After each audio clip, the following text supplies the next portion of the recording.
Doğrudan insaniyyətçi bəşərin hal-hazırda yaşadığımız zamanda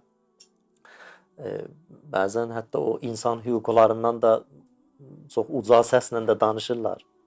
Güya ki, insan haqlarından müdafiə edirlər, insan haqlarını. Amma bizdə o el arasında deyirlər, kör-kör gör-gör, dünya bu qədər.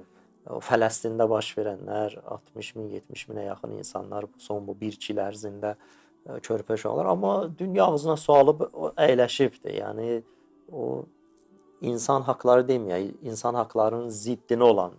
Zahirdə o cür göstərilir. Amma sözümüz budur ki, mənəviyyatda necə? Dünya bu dəqiqə hər yer gözəl işıqlarla bəzənibdir. Adamın gözünü qamaşdırır. Amma bəşəriyyət necə? İnsaniyyət necə? Eyni halda zülmətdədir onlar. İnsaniyyət necə?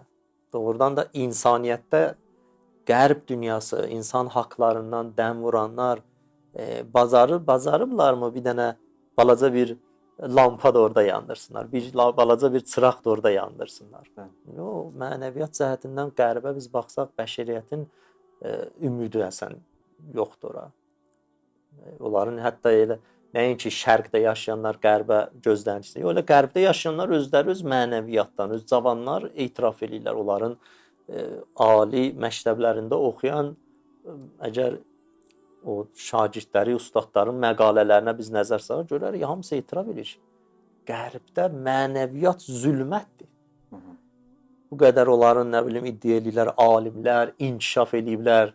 Təsvir olsun ki, təbliğat nəticəsində də bu müsəlmanlar, şərq dünyası gözlərini ora tikirlər. Halbuki onlar özləri etiraf edir ki, biz insanı səadətə çatdıra bilməliyik.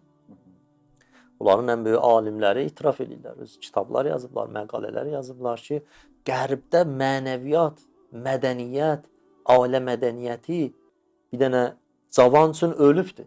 Məsələn, gələcəyi yoxdur onun. Göz qabağındadır bu, nə cür bir şəxsiyyət formalaşacaq.